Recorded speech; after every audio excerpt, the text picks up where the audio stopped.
Good morning students. पिछले video lecture में हमारा टॉपिक चल रहा था alpha particle scattering experiment.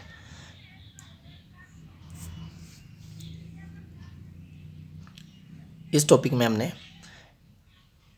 Alpha particle scattering experiment के एक्सपेरिमेंटल अरेंजमेंट की बात कर ली थी। एक्सपेरिमेंटल अरेंजमेंट का जो डायग्राम था वो इस तरीके से था। ये है experimental arrangement of Geiger Marsons experiment. देखिए, ये एक्सपेरिमेंट किसने किया था? गाइगर मार्सन ने किया था। किसके सजेशन पर? रदरफोर्ड के सजेशन पर। कब? 1909 में। फिर ये जो एक्सपेरिमेंट किया है इसकी ऑब्जर्वेशन के बेस पे कुछ कंक्लूजन निकाले रदरफोर्ड ने, और 1911 में एटॉमिक मॉडल प्रस्तुत किया उसने। एटम की स्ट्रक्चर बताई कि एटम की स्ट्रक्चर इस तरीके से होती है, इस तरीके से होती है। किस तरीके से होती है अभी हम देखेंगे। क्लियर बात? तो देखिए, ये एक्सपेरिमेंटल अरेंजमेंट था। इसमें हमने बताया था कि ये रेडियो एक्टिव मटेरियल था। बिस्मिथ लिया था हमने, Bi214 एटॉमिक नंबर उसके लिए 83 था ही। ये लेड ब्रिक्स है, ये लेड ब्लॉक है। लेड ब्लॉक में रेडियो एक्टिव सबस्टेंस को रखते हैं। इसी रेडियो एक्टिव सबस्टेंस से हमें अल्फ़ा पार्टिकल्स मिलते हैं। फिर इन अल्फ़ा पार्टिकल्स को हम बीम की फॉर्म में कोलिमेट करते हैं, पैरेलल करते हैं इनके पाथ को। अल्फ़ा पार्टिकल्स को एक दूसरे के पैरेलल बीम की फॉर्म में अरेंज करते हैं। किससे गुजार कर? इनको, ये जो लेड ब्रिक्स है इनके बीच से गुजार कर। फिर ये अल्फ़ा पार्टिकल्स की जो बीम है इसकी बॉम्बार्डिंग करवाई जाती है थिन गोल्ड फॉइल पर। क्लियर बात? मैंने बताया था कि इस गोल्ड फॉइल की जो थिकनेस है वो एटम की साइज़ से थोड़ी ही ज़्यादा है। इसीलिए मान के सकते हैं कि ये जो अल्फ़ा पार्टिकल्स है जो यहाँ आकर स्ट्राइक करेंगे, जब इसको पार करके आगे जाएंगे, किसको? गोल्ड फॉइल को पार करके आगे जाएंगे, तो हम मान के चलेंगे कि गोल्ड के एक एटम के अंदर से ही निकल कर जाएगा एक अल्फ़ा पार्टिकल। एक अल्फ़ा पार्टिकल दो एटम्स को या उससे ज़्यादा एटम्स को पार करके नहीं जाएगा, क्योंकि इसकी जो थिकनेस ली है हमने, इसकी जो थिकनेस ली है फॉइल की, वो एक एटम की जो थिकनेस होती है, एक एटम की जो साइज है 10⁻⁻10 मीटर, उससे थोड़ी ही ज़्यादा है। 2.1 × 10⁻⁻7, तो उससे थोड़ी सी ज़्यादा ही है। इसीलिए हम मान के चलेंगे कि एक ही एटम से पास होकर जाएगा। इट मीन्स उसकी स्कैटरिंग एक बार ही होगी। एक एटम के पॉजिटिव चार्ज के कारण ही एक अल्फ़ा पार्टिकल की स्कैटरिंग हम इस एक्सपेरिमेंट में मान के चल रहे हैं। फिर मैंने ये भी बता दिया था कि यहाँ पर हमें कैसे पता चलेगा कि किस स्कैटरिंग एंगल पर कितने अल्फ़ा पार्टिकल्स गए हैं। तो हमें आंखों से नहीं दिखेगा, मैंने बताया था, क्योंकि अल्फ़ा पार्टिकल्स आंखों से दिखाई नहीं देते हैं। ये इतने टाइनी पार्टिकल्स होते हैं कि आंखों से नहीं देख सकते हम इनको। तो फिर ये कैसे दिखेंगे? ये खुद तो नहीं दिखेंगे, लेकिन इनका इफ़ेक्ट दिखेगा, और इनके इफ़ेक्ट को देखकर हम अनुमान लगाएंगे कि किस डायरेक्शन में कितने अल्फ़ा पार्टिकल्स आ रहे होंगे। कैसे पता लगाया था?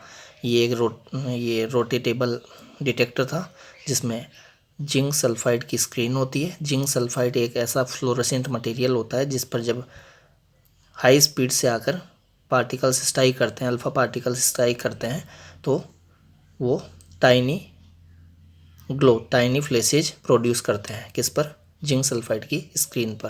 क्लियर है बात? अब वो टाइनी फ्लैशेज, टाइनी ग्लो जो है वो भी हमें आंख से नहीं दिखेगी, तो उसको देखने के लिए हमने यहाँ माइक्रोस्कोप लिया है। तो वो जो डिटेक्टर है रोटेटेबल इसलिए बोल रहे हैं क्योंकि इसको रोटेट किया जा सकता है इस तरीके से चारों ओर। किस डायरेक्शन में कितने अल्फ़ा पार्टिकल आएंगे ये देखने के लिए हमें इस डिटेक्टर को रोटेट करवाना होगा। रोटेट कर करके टाइनी फ्लैशेस, टाइनी ग्लो देखनी होगी। क्लियर है बात? तो रदरफोर्ड को, गाइगर मार्सन को मैक्सिमम ग्लो कब देखने को मिली? मैक्सिमम ग्लो यहाँ देखने को मिली θ < 1 डिग्री के लिए मैक्सिमम ग्लो देखने को मिली। इट मीन्स 1 डिग्री से कम ही स्कैटरिंग होती है मैक्सिमम अल्फ़ा पार्टिकल्स के लिए। मैक्सिमम अल्फ़ा पार्टिकल्स सीधे ही निकल जाते हैं, या यूँ बोल लीजिए बहुत कम डेविएट होते हैं, अप्रोक्स वो सीधे ही निकल जाते हैं। तो मैक्सिमम अल्फ़ा पार्टिकल्स के साथ ऐसा होता है, इसीलिए मैंने यहाँ ज़्यादा एरो बताया है। इधर की तरफ देखिए एरो कम कर दिए हैं। इट मीन्स इस ओर 1 डिग्री से ज़्यादा एंगल पर स्कैटरिंग जो है वो कम अल्फ़ा पार्टिकल्स की होती है। फिर इधर हम जाते जाएं तो थीटा इंक्रीज होता जाएगा, थीटा जैसे जैसे इंक्रीज होता जाएगा वैसे वैसे टाइनी फ्लैशेस, टाइनी ग्लो जो है वो भी कम दिखने लगेगी। इट मीन्स थीटा की ज़्यादा वैल्यू पर कम अल्फ़ा पार्टिकल्स की स्कैटरिंग होती है, कम अल्फ़ा पार्टिकल्स की स्कैटरिंग होती है। फिर इसको रोटेट करवा कर जब यहाँ लाएंगे, इस ओर लाएंगे, तो 90 डिग्री से ज़्यादा एंगल पर स्कैटरिंग बहुत कम अल्फ़ा पार्टिकल्स की होती है, इनसे भी कम अल्फ़ा पार्टिकल्स की। तो यहाँ वो जो टाइनी फ्लैशेस, टाइनी ग्लो हमें देखने को मिलता था माइक्रोस्कोप में, वो और कम देखने को मिलेगा।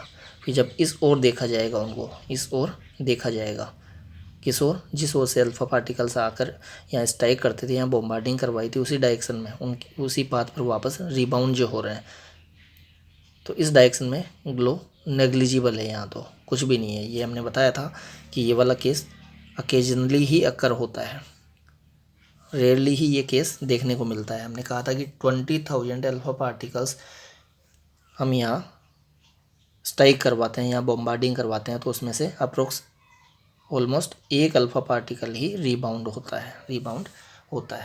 क्लियर है बात। तो ये ऑब्जर्वेशन थे अल्फ़ा पार्टिकल स्कैटरिंग एक्सपेरिमेंट की, जिनकी हमने पिछले वीडियो लेक्चर में बात कर ली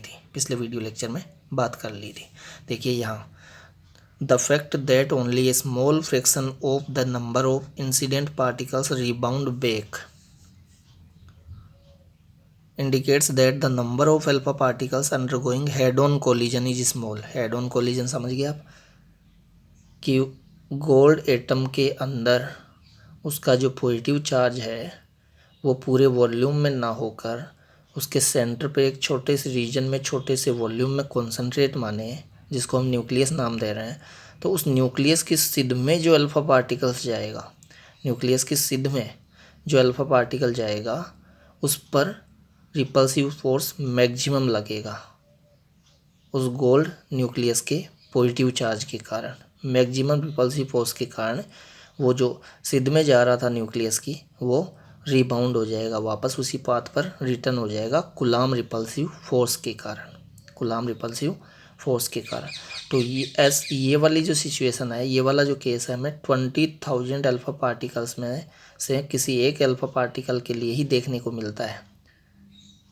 20,000 में से केवल एक अल्फ़ा पार्टिकल के लिए ये केस देखने को मिल रहा है, तो 20,000 में से एक के लिए देखने को मिल रहा है। इस बेस पर रदरफोर्ड ने ये कंक्लूजन निकाला कि उस एक अल्फ़ा पार्टिकल की सिद में ही है गोल्ड एटम का पूरा पॉजिटिव चार्ज, न कि गोल्ड एटम में पूरे में यूनिफॉर्मली डिस्ट्रीब्यूट है।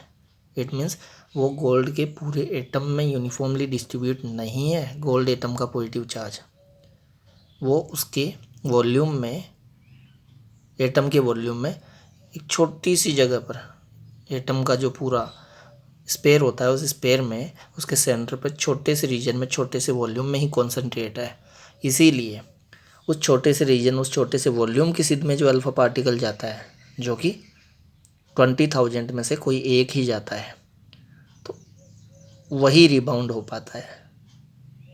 अदर जो अल्फ़ा पार्टिकल्स हैं जो कि उस छोटे से रीजन के आसपास से निकलते हैं, उनका जो ज़्यादा पास से निकलते हैं उनके लिए स्कैटरिंग ज़्यादा होती है। वो जो थोड़ा दूर से जाते हैं न्यूक्लियस के, उस पॉजिटिव चार्ज के एटम के अंदर, जो पॉजिटिव चार्ज हम बता के चल रहे हैं उसके सेंटर पर, उससे थोड़ा दूर से जो जाते हैं उनके लिए स्कैटरिंग और कम होती है, और जो बहुत ही ज़्यादा दूर से जाते हैं उनके लिए स्कैटरिंग नेग्लिजिबल होती है। अब देखिए, मैक्सिमम अल्फ़ा पार्टिकल्स के लिए स्कैटरिंग जो है वो नेग्लिजिबल ही है। हमने कहा है कि वो सीधे ही निकल गए हैं मैक्सिमम अल्फ़ा पार्टिकल्स, जो हमने यहाँ बॉम्बार्डिंग करवाई थी अल्फ़ा पार्टिकल्स की, उनमें से मैक्सिमम सीधे निकल गए। तो मैक्सिमम सीधे तभी निकल सकते हैं जब उनकी सिद में कोई पॉजिटिव चार्ज आता ही ना हो।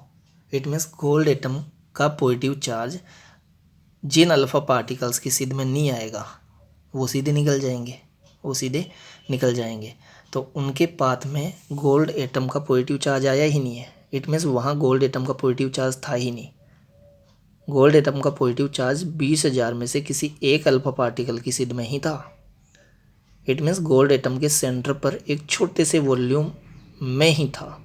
उस छोटे से वॉल्यूम की सिद में जो अल्फ़ा पार्टिकल जा रहा है वही रिबाउंड होता है, और वो रिबाउंड भी हमें 20,000 में से एक के लिए ही देखने को मिला है। तो 20,000 में से एक के लिए ही देखने को मिला है। इसी बेस पे रदरफोर्ड ने गोल्ड एटम के पूरे पॉजिटिव चार्ज को उस एटम के इनसाइड उसके सेंटर पे एक छोटे से वॉल्यूम में ही कॉन्सेंट्रेट माना, रदरफोर्ड की तरह उसके पूरे वॉल्यूम में नहीं, सॉरी थॉमसन की तरह। थॉमसन ने बताया था कि पूरे वॉल्यूम में ही पॉजिटिव चार्ज है। अगर पूरे वॉल्यूम में ही पॉजिटिव चार्ज होता तो फिर एक अल्फा पार्टिकल के लिए ही हमें ये देखने को क्यों मिलता।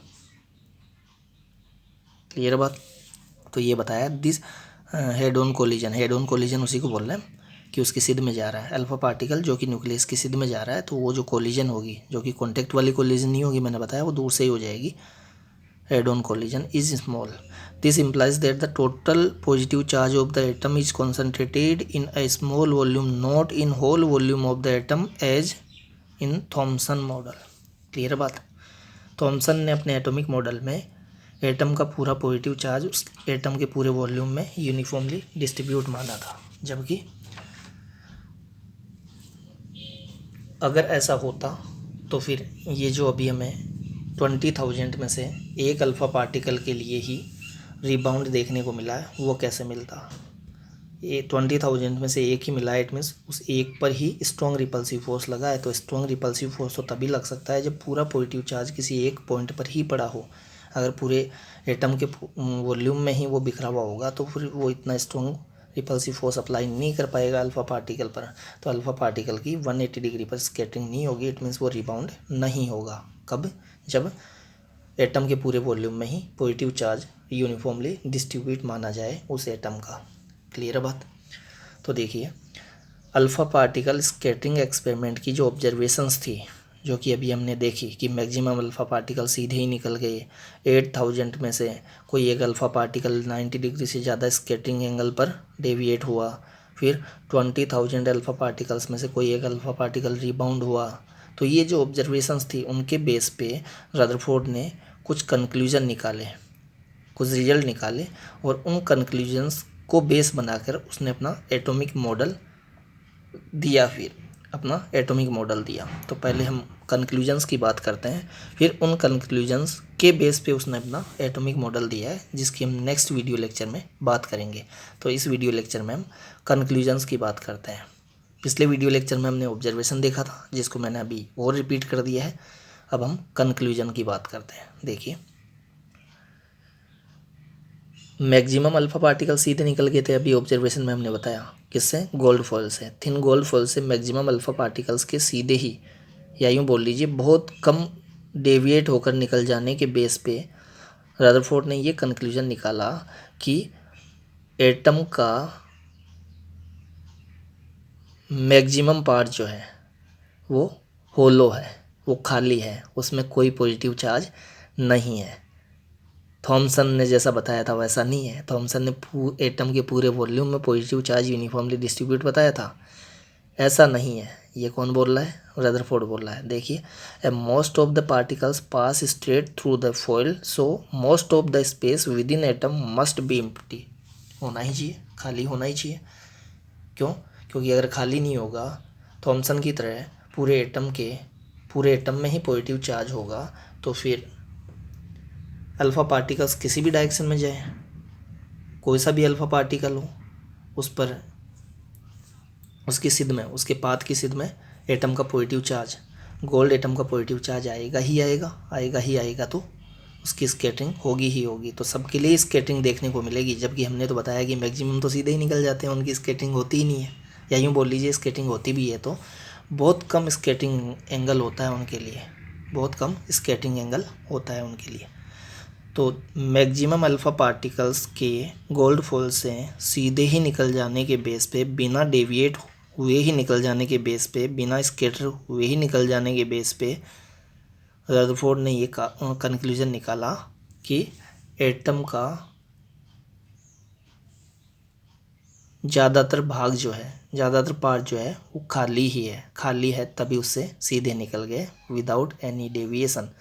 उन पर रिपल्सिव फोर्स नेग्लिजिबल लगा है। तो नेग्लिजिबल तभी लगेगा जब उनकी सिद में कोई पॉजिटिव चार्ज आ ही नहीं रहा है एटम का। अल्फा पार्टिकल भी पॉजिटिवली चार्ज, गोल्ड एटम जो है उसके इनसाइड जो पॉजिटिव चार्ज है उसके कारण रिपल्सन लगता ही नहीं है इन पर। तो रिपल्सन तभी नहीं लगेगा जब उनके अल्फा पार्टिकल्स के पाथ की सिद में गोल्ड एटम का पॉजिटिव चार्ज आया ही ना हो, तो एम्प्टी बताया मैक्सिमम को। क्लियर है बात। देखिए इस तरीके से ये एटम मान के चले हम, तो ये इसका मैक्सिमम पार्ट जो है एम्प्टी ही है। और 20,000 अल्फा पार्टिकल्स में से केवल एक ही अल्फा पार्टिकल रिबाउंड हुआ है। उसके बेस पे उसने ये बताया कि केवल एक ही अल्फा पार्टिकल की सिद्ध में है वो पॉजिटिव चार्ज। इट मीन्स वो छोटे से वॉल्यूम में कॉन्सेंट्रेट है। इस गोल्ड एटम का पूरा पॉजिटिव चार्ज इस एक अल्फा पार्टिकल की सिद्ध में एक छोटे से रीजन में, छोटे से वॉल्यूम में ही कॉन्सेंट्रेट है। उस छोटे से वॉल्यूम को रदरफोर्ड ने न्यूक्लियस नाम दिया है। तो देखिए पूरा एटम तो है खाली, पूरा पॉजिटिव चार्ज इस छोटे से वॉल्यूम में कॉन्सेंट्रेट है। अब ये पूरा जो पॉजिटिव चार्ज है वो है plus Z. Z atomic number है किसके लिए, फॉइल, जो भी आप जिस भी एलिमेंट की आप फॉइल लेके चल रहे हैं, या हम गोल्ड की लेके चल रहे हैं, तो गोल्ड का एटॉमिक नंबर है जो कि 79 होता है, तो +79 E। तो +79 E पॉजिटिव चार्ज के कारण +2 E जो कि अल्फा पार्टिकल का चार्ज होता है उस पर रिपल्सिव फोर्स लग रहा है, इसीलिए ये रिबाउंड हुआ है।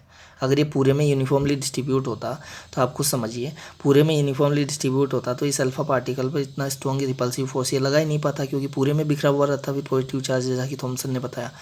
तो बिखरा हुआ जो चार्ज होगा वो इतना स्ट्रॉन्ग रिपल्सिव फोर्सेस पर अप्लाई कर ही नहीं पाएगा, तो फिर ये रिबाउंड नहीं होगा। तो इसका इस 20,000 में से केवल एक के ही रिबाउंड होने के बेस पे ये कंक्लूजन निकाला गया कि एटम का पूरा पॉजिटिव चार्ज उसके सेंटर पर, पॉजिटिव चार्ज भी और मास भी, मैक्सिमम मास, इलेक्ट्रॉन तो बाहर बताए हैं, अभी बात करेंगे। एटम का पूरा तो पॉजिटिव चार्ज और ऑलमोस्ट पूरा उसका मास एक छोटे से वॉल्यूम में कॉन्सेंट्रेट है एटम के सेंटर पर। उस छोटे से वॉल्यूम को नाम दिया गया न्यूक्लियस। देखिए, to explain large angle scattering of alpha particles, Rutherford suggested that all the positive charge and mass of the atom is concentrated in a very small region called the nucleus of the atom. Clear है बात। तो दो बातें अभी हमने बताई, दो conclusion बताए। क्या कंक्लूजन, मैक्सिमम अल्फा पार्टिकल सीधे निकल गए। इसके बेस पे ये बताया कि इसका मैक्सिमम पार्ट, एटम का मैक्सिमम पार्ट होता है इम्प्टी, खाली।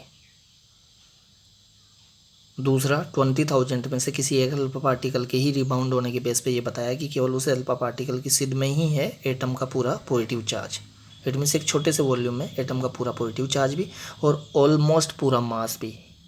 ये पूरा मास नहीं होता, ऑलमोस्ट पूरा मास बता के चलेंगे, क्योंकि कुछ मास इलेक्ट्रॉन्स में भी होता है, जो कि इलेक्ट्रॉन तो बाहर होते हैं न्यूक्लियस से।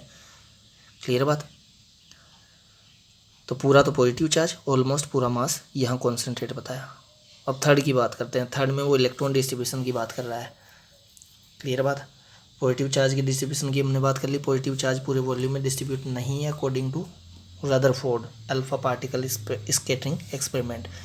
पॉजिटिव चार्ज सेंटर पर एक छोटे से वॉल्यूम में है एटम का, और जो रिमेनिंग पार्ट है वो एम्प्टी है, खाली है। और उस खाली पार्ट के अंदर, ये जो खाली पार्ट है, खाली भाग जो है इस एटम का, इसी के अंदर इलेक्ट्रॉन्स होते हैं, इसी के अंदर नेगेटिवली चार्ज्ड पार्टिकल्स होते हैं।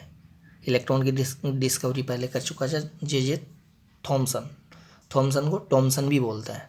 मैं थॉमसन बोल के चल रहा हूँ, टॉमसन बोल लीजिए, थॉमसन बोल लीजिए, मैं थॉमसन बोल के चल रहा हूँ। क्लियर है। तो इलेक्ट्रॉन की डिस्कवरी हो चुकी थी। जे थॉमसन ने गैसेज के थ्रू इलेक्ट्रिक डिस्चार्ज के जो एक्सपेरिमेंट किए थे, उनसे इलेक्ट्रॉन की डिस्कवरी हुई थी। क्लियर बात। तो इलेक्ट्रॉन जो है, नेगेटिवली चार्ज पार्टिकल इलेक्ट्रॉन्स जो है, वो इस इम्प्टी स्पेस में रहते हैं, और वो भी स्टेशनरी नहीं रहते हैं, क्योंकि अगर स्टेशनरी होंगे तो इस न्यूक्लियस पर पॉजिटिव चार्ज, इलेक्ट्रॉन पर नेगेटिव चार्ज, तो पॉजिटिव नेगेटिव में कूलाम्ब अट्रैक्टिव फोर्स लगेगा। कूलाम्ब अट्रैक्टिव फोर्स के कारण वो नेगेटिवली चार्ज इलेक्ट्रॉन्स जो है वो न्यूक्लियस में आकर गिर जाएंगे तो इस टाइप का जो एटम है वो स्टेबल नहीं होता है।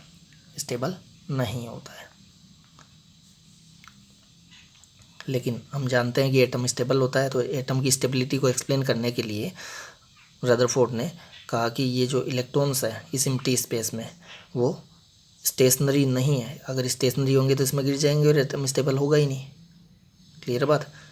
तो एटम की स्टेबिलिटी को एक्सप्लेन करने के लिए उसने कहा कि ये रिवॉल्विंग है इलेक्ट्रॉन है इस न्यूक्लियस के अराउंड, इस एम्प्टी स्पेस में ये अपनी अपनी ऑर्बिट्स में रिवॉल्यूशन करते रहते हैं सर्कुलर ऑर्बिट्स में। और जितना न्यूक्लियस का पॉजिटिव चार्ज होता है इलेक्ट्रॉन्स पर कुल मिलाकर नेगेटिव चार्ज उतना ही होता है, इसलिए कोई एटम इलेक्ट्रिकली न्यूट्रल होता है। इलेक्ट्रिकली न्यूट्रल की बात तो थॉमसन ने भी की थी, उसने भी कहा था कि एटम में जितना पॉजिटिव चार्ज है उतना ही नेगेटिव चार्ज होता है। ये बात तो उसकी भी ठीक थी। ये बात यहाँ भी बोल रहा है कौन, रदरफोर्ड भी बोल रहा है कि जितना पॉजिटिव चार्ज है उतना ही नेगेटिव चार्ज है, लेकिन डिफरेंस जो है वो डिस्ट्रीब्यूशन में है। वहाँ पॉजिटिव चार्ज का डिस्ट्रीब्यूशन एटम के पूरे वॉल्यूम में बताया था थॉमसन ने अपने मॉडल में, जबकि यहाँ पॉजिटिव चार्ज का distribution alpha particle scattering experiment के ऑब्जर्वेशन के बेस पे रदरफोर्ड ने एटम के सेंटर पर एक छोटे से वॉल्यूम में बताया है पॉजिटिव चार्ज को, पूरे वॉल्यूम में नहीं। क्लियर है बात।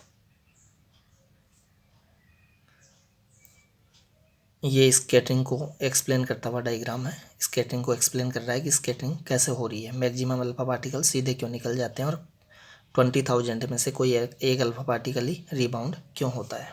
देखिए रदरफोर्ड के अकॉर्डिंग अगर हम सेंटर पर मान के चलें पॉजिटिव चार्ज को, एटम के पूरे पॉजिटिव चार्ज को प्लस JD, अल्फा पार्टिकल जो आएगा उस पर भी पॉजिटिव चार्ज प्लस 2E, जिसकी मैंने बात कर ली है, तो प्लस 2E प्लस JD, तो उस प्लस 2E चार्ज पर रिपल्सिव फोर्स लगाएगा कौन, ये प्लस JD।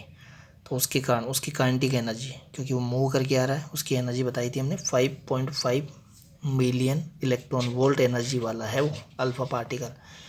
इस एक्सपेरिमेंट की जिसकी हम बात करके चल रहे हैं हमारे इस टॉपिक में, उसमें 5.5 मिलियन इलेक्ट्रॉन वोल्ट एनर्जी वाले अल्फा पार्टिकल की बम्बार्डिंग करवाई गई थी थिन गोल्ड फॉयल पर। देखिए एनर्जी को देख लीजिए,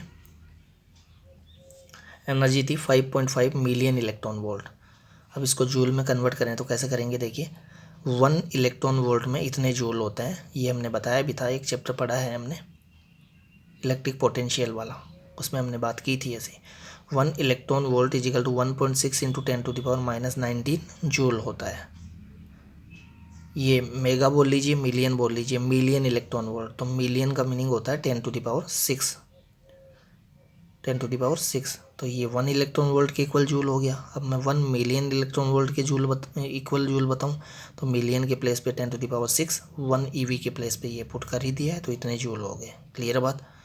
तो इसको मैं क्या लिख सकता हूँ, 5.5 इंटू 1 मिलियन इलेक्ट्रॉन वोल्ट, तो 5.5 तो है ही, और इंटू 1 मिलियन इलेक्ट्रॉन वोल्ट के प्लेस पे मैंने ये पुट कर दिया है, तो इतने जूल हो गए हैं।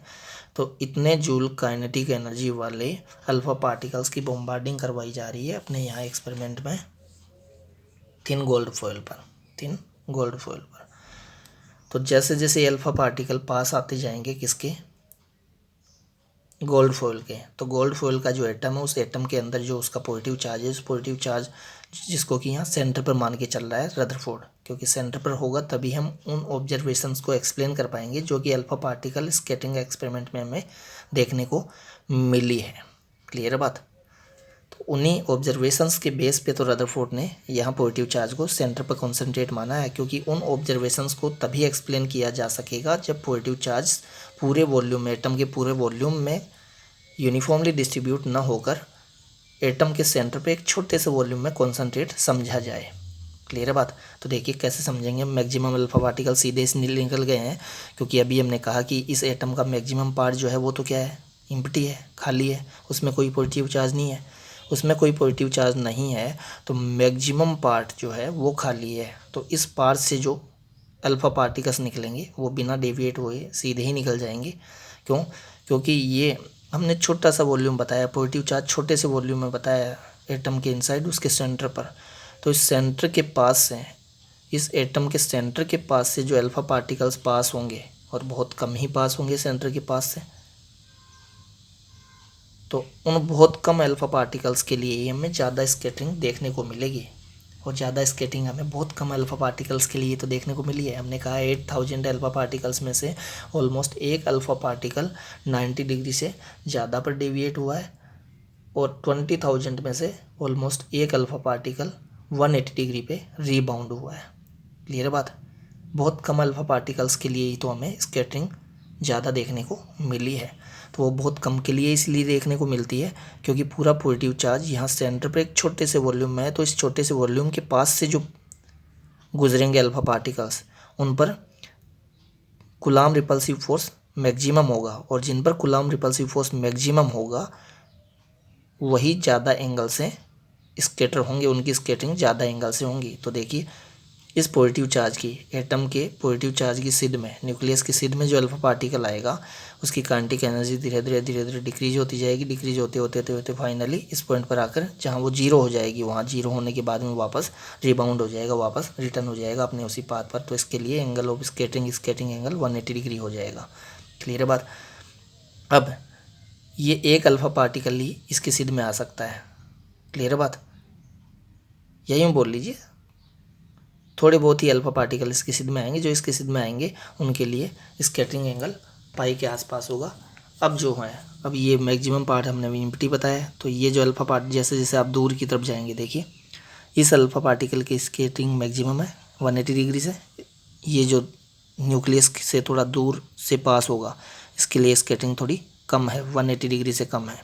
फिर जो और दूर से पास होगा न्यूक्लियस से उसके लिए स्कैटरिंग और कम हुई, ये ग्रेटर देन 90 डिग्री था, ये लेस देन 90 डिग्री हो गया।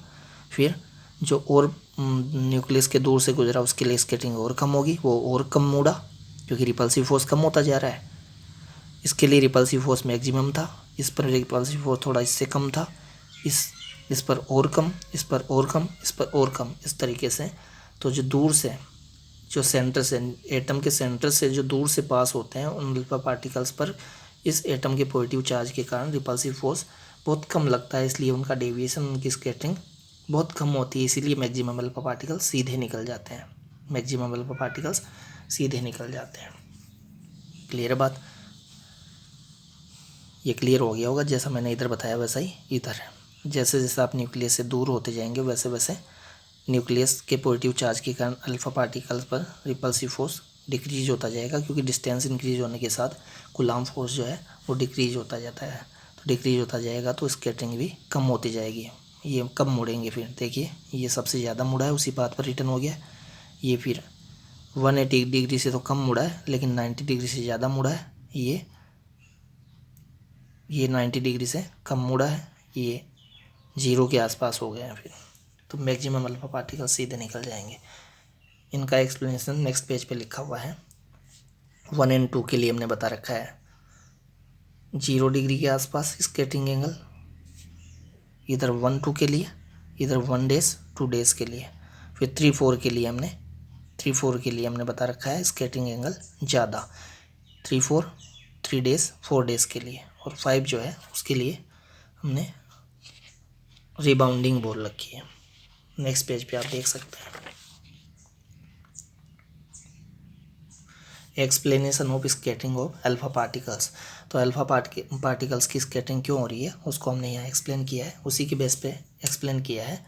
किसके बेस पे? रिपल्सन के बेस पे, कि एटम का पूरा पॉजिटिव चार्ज सेंटर पर अगर हम अज्यूम कर लें, न्यूक्लियस में अज्यूम कर लें, छोटे से वॉल्यूम में अज्यूम कर लें, तो उस छोटे से वॉल्यूम के पास से जो अल्फा पार्टिकल निकलेंगे उनकी स्कैटरिंग मैक्सिमम होगी, और उसके पास से निकलने वाले अल्फा पार्टिकल्स की नंबर बहुत कम ही होगी, क्योंकि छोटे से वॉल्यूम में आपने उसको कॉन्सेंट्रेट समझा है। तो उस छोटे से पॉइंट के पास से जो पास होंगे अल्फा पार्टिकल्स उनकी नंबर बहुत कम होगी, उस नंबर में बहुत कम होंगे, संख्या में बहुत कम होंगे, तो उनकी स्कैटरिंग ही होगी maximum.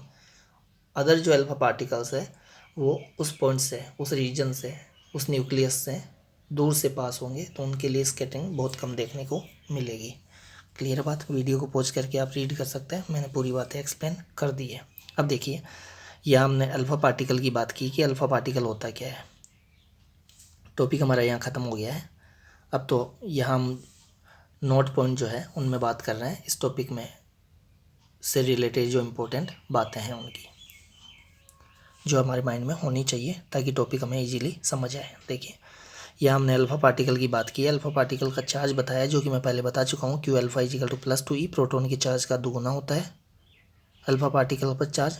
Alpha particle positively charge particle होता है, हीलियम न्यूक्लियस होता है, हीलियम एटम नहीं, हीलियम न्यूक्लियस। एटम न्यूक्लियस में क्या डिफरेंस है? एटम में से अगर सारे इलेक्ट्रॉन रिमूव कर लें आप तो फिर न्यूक्लियस बच जाता है। इट मीन्स उस पर भी पॉजिटिव चार्ज ही रहता है। एटम की बात करें तो एटम तो इलेक्ट्रिकली न्यूट्रल होता है, एटम पर तो टोटल जो चार्ज होता है वो जीरो होता है, क्योंकि एटम में जितना पॉजिटिव चार्ज होता है प्रोटॉन्स पर उतना ही नेगेटिव चार्ज होता है। इलेक्ट्रॉन्स पर तो नेट चार्ज जीरो हो जाता है। लेकिन अगर सारे इलेक्ट्रॉन हम रिमूव कर लें एटम की एटम से, तो फिर न्यूक्लियस बचेगा और उस पर पॉजिटिव चार्ज ही होगा। तो अल्फ़ा पार्टिकल जो है वो हीलियम एटम नहीं है, हीलियम न्यूक्लियस होता है। इट मीन्स उस पर पॉजिटिव चार्ज होता है। और हीलियम का एटॉमिक नंबर कितना होता है? 2 होता है।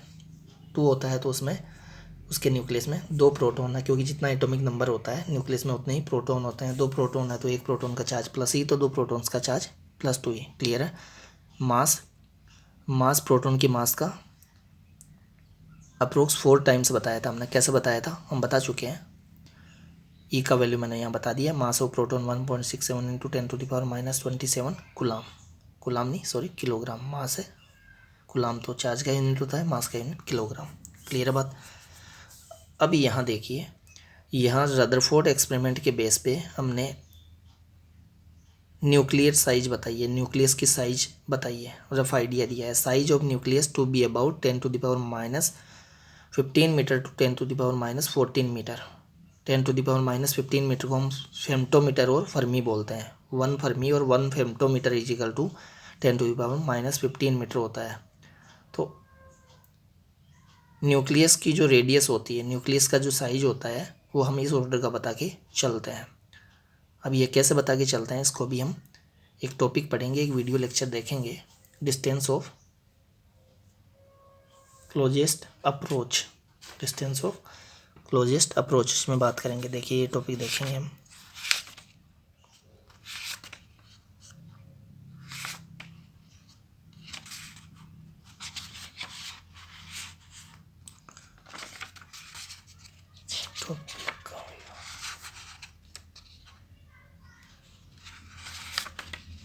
ये देखिए, distance of closest approach, estimation of nucleus size, जिसमें हम बात कर लेंगे इसकी। यहाँ तो रफ आइडिया दिया है।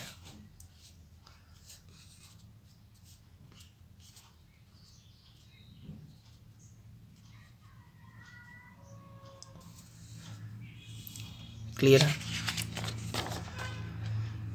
वीडियो को पॉज करके आप यहाँ रीड कर सकते हैं, सारी बातें मैंने बता रखी है। देखिए ये गोल्ड न्यूक्लियस का मैंने एटॉमिक नंबर बताया। एटॉमिक नंबर उसका 79 था, तो चार्ज बता रखा है +79 इसके न्यूक्लियस पे। और जो न्यूक्लियस का साइज होता है वो एटम के साइज़ के कंपेयर में बहुत छोटा होता है। अगर एक बड़े से स्टेडियम को हम एटम मान के चल रहे तो उस स्टेडियम के सेंटर पर बैठी हुई एक छोटी सी मक्खी जो है वो है न्यूक्लियस, इतना छोटा होता है। देखिए यहाँ बता रखा है कि 10,000 से लेकर 1,00,000 गुना तक छोटा होता है न्यूक्लियस, और वो एटम के सेंटर पे होता है।